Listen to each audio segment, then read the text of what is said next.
Hello and welcome to the Shut-In Show.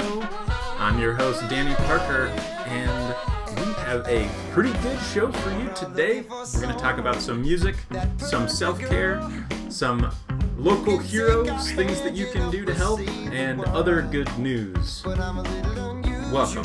I'm glad you're here. Thanks for hanging out in the chat. I am very interested in painting that miniature for you, Keegan. Let's do it. All right. I'm going to switch the music so we can pivot. I'm still working on the intro. 1, 2, and there's the playlist. All right, so let's talk about music. Don't forget tomorrow's big show. Talked about it on the show before, but One World Together at Home, organized in part by Global Citizen, which is a cool organization. If you've seen a lot of famous people doing their music on YouTube or live, they've been organizing a lot of that stuff. I found that out today. They're in benefit of the World Health Organization, which is needed now more than ever. And yes, tomorrow, starting at about 2 p.m. and going until 10 p.m. on YouTube, Amazon, Twitch, everywhere online, and then on NBC, ABC, pretty much everything, everywhere, from 8 to 10, there's going to be the show proper. I'm not totally sure what all that means, like what part of the show I really need to be available for, but I think what I'm going to end up doing is just putting it on in the background in my house and then showing up, checking in occasionally. I've got a Chromecast, so that's going to work perfectly. So yes, tomorrow, pretty much anywhere on the internet and anywhere on the on your regular TV. Go check it out. I'm really excited for this. Stephen Colbert and both of the Jimmys are going to be hosting.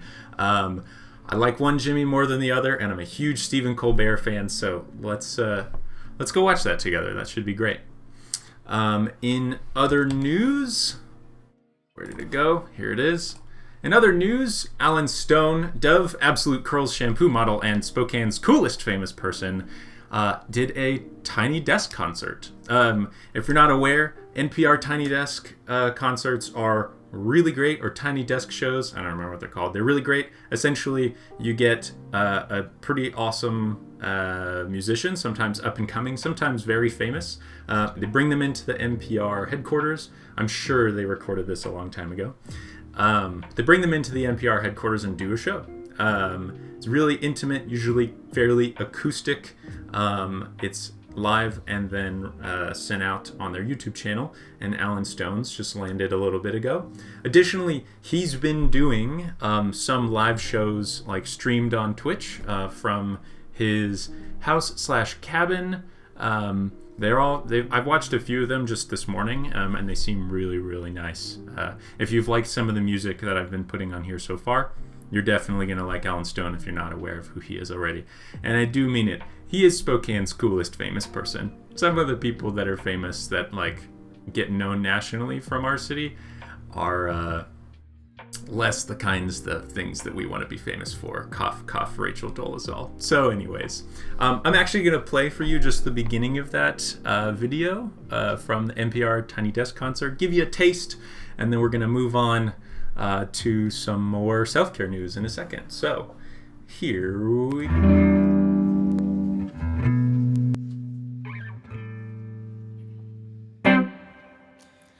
Robbing Peter to pay Paul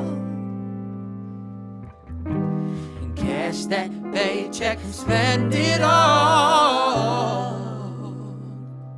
Oh, it doesn't seem right that I was born white and my parents don't fight. They just told me they love me each night, 'cause I don't lose sleep for the kids sewing my sheets, or the one stitching my sneaks. There. As long as I can buy them both cheap, American privilege is blurring my vision. Inherited sickness, oh.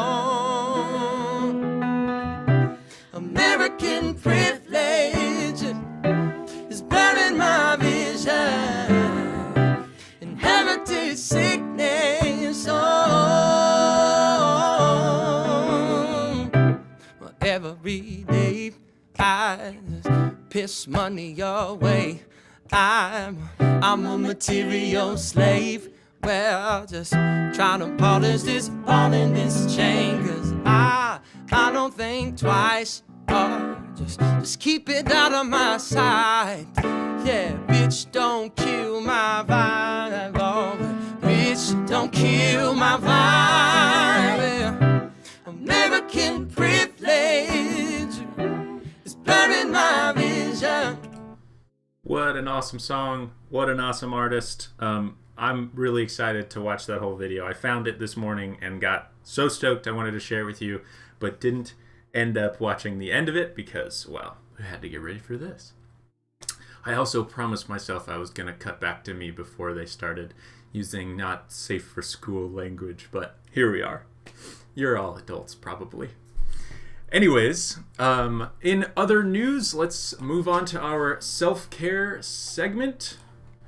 Self-care segment of the day.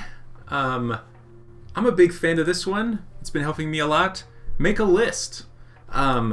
Making a list has been super, super, super useful for me in this time because I have a hard time prioritizing things. I have a hard time keeping track of everything.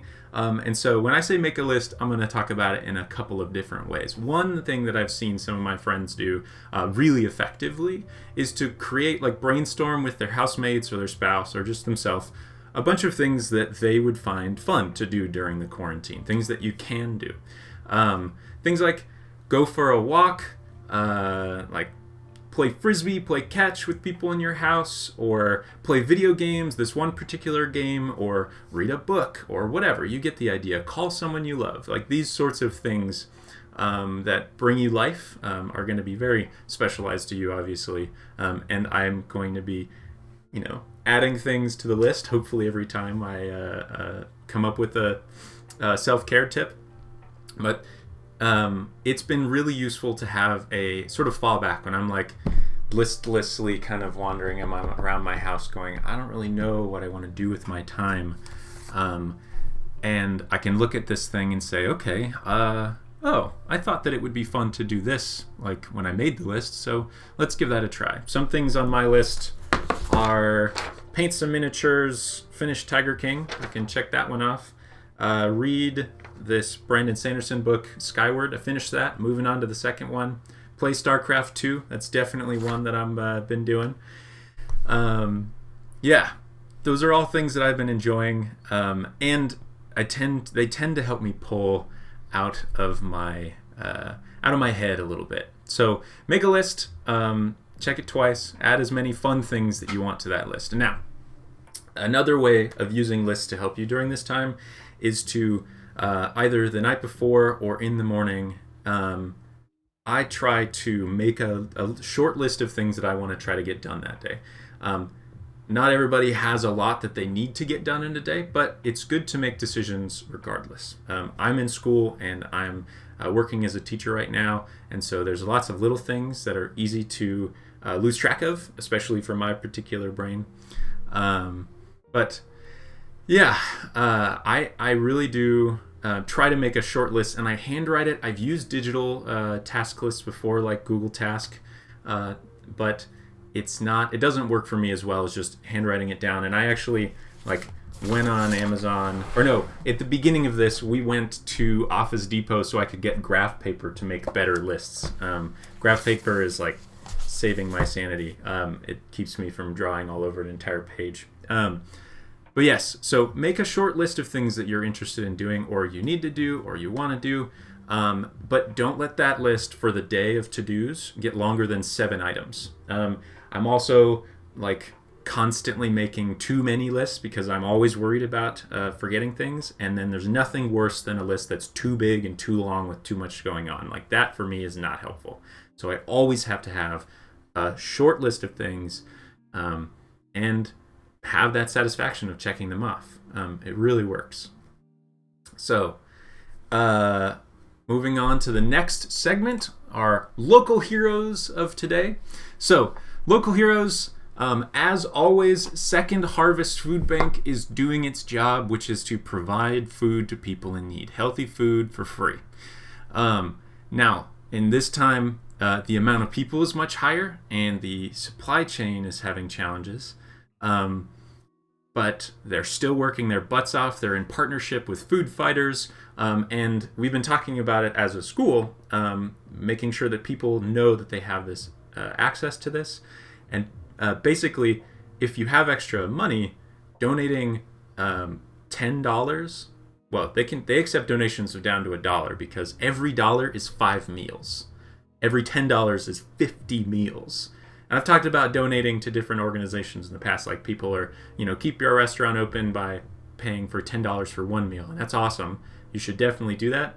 But also, Second Harvest Food Bank can work some wizardry to turn $1 into 5 meals. It's fantastic. So these guys are working super hard. They've got a delivery system rolling. People are volunteering to deliver food to people in need, and also they've got a place where you can meet them at a truck, and you can get a couple of things as well. So super great. Really glad that we have this place in town.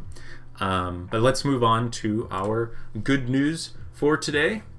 The Lego company has begun producing masks. Now, I know what you think. They're not constructed out of bricks. They have repurposed their equipment to produce visors, a very important element of the personal protective equipment that all medical people need right now. Their factory in Denmark is producing about 13,000 visors a day. A team of about 100 people within the Lego company worked together to develop this mask. And I can show it to you here. It's very simple and pretty elegant, and just another great example of a big company that's just doing a good job to be good to the world right now. They're mostly sending them out in the Denmark area because that's where it's based, but they are pledging 500,000 Lego sets and $50 million to help out those in need. Lego sets are going to kids who don't have anything to do right now. Really, really worthwhile. I'm always happy to talk about Legos and play with Legos, but this makes me really respect that company a lot. Other more local news, Harvest House on GREENBLUFF is open for pickup for pumpkin donuts, apple cider, take and bake pies. This is great news. Seriously, if you haven't had their pumpkin donuts, go do it. I think it's something that would be a fantastic way to spend a Saturday or Sunday afternoon. That's when they're open. You drive on up to GREENBLUFF, take in the sun, maybe roll your windows down a little bit. Today is going to be about 65 degrees. Tomorrow is going to be similar. Man, go up there, find some donuts, and then enjoy that on the way home. It's a great thing that we can go do right now. So go check them out. It's Harvest House up on GREENBLUFF. I'm going to post their order online thing afterwards in the video description, so make sure to look for that. You can also call an order, and you can do it day of. You just got to do it a little bit early. All right. Moving on to the next thing, something that I really enjoyed recently. I found a video. Stephen Colbert has been doing a lot of his job from home, and he interviewed a currently working astronaut from the International Space Station. Her name is Jessica Meir. She talks about what it's like to observe from the stratosphere, what's going on down here with COVID. But the reason I bring this up is twofold. One, they talk about it at the end of the video. Essentially, isolation training and working well with people in a small enclosed environment under semi-stressful conditions is a large part of what makes a good astronaut. That's a large part of the training, and it is what they choose, what they aim for when they're choosing people for astronaut training. You could be a award-winning scientist, but if you're a jerk, they're not going to put you in a little capsule for months at a time. And I'm sure that we could all see why that would be so challenging, right? So essentially, all of us are currently in astronaut training. Just think about that for a second. You are on your way to being trained to be an astronaut. pretty freaking great. The second thing that I really like about this, and it's similar to the Lego thing, it's basically, isn't it amazing that we can do these things, right? Like, Stephen Colbert had a live conversation. This was broadcast live, and there wasn't any lag from their discussion, that with an astronaut currently in space. It blows my mind that that's even technologically possible. But welcome to 2020. We can have a conversation with an astronaut live broadcast from the International Space Station. We can also do things like this where I just put stuff together in my house and now I'm able to host this live show, right? And I'm so glad that we've had so many people come stop by. Like, it's really enjoyable, and I'm just really grateful for you being here. Really, truly, from the bottom of my heart, thank you. This is my 8th episode, and I didn't even really know what I was doing when I started, and it's very, very fun. So thank you for making this enjoyable. Do always tell me if you've got any awesome news, cool things from the local area, or just sweet internet stuff. Like, I want to hear about it. I also want to hear about how you're connecting with people in this time. It's a neat thing that we have the ability to do stuff like this. And, like, I'm so glad that we're not doing this during, like, the 1500s or even the 60s, right? Like, there have been these pandemics in the past, but then back then, the infrastructure was basically, and the words were basically like, okay, well, good luck, and probably don't talk to people or touch people or whatever. Now we have access to good information, and we have all sorts of, like, good things going on. We have the internet to keep us company. So take advantage of those things. I'm feeling grateful for that today, and I need to I'm going to be outside and trying to enjoy some sun today. But yeah, definitely thanks for stopping by and watching me be grateful for a second. So, all right. I've got requests from the chat to make a dodgeball reference before I log off. So if you can dodge a wrench, you can dodge a ball, gentlemen. That's going to be it for today's show. I'm so glad that everybody was here. Take a shower, call your folks, and go for a walk. This has been The Shut-In Show, and I'm your host, Danny Parker.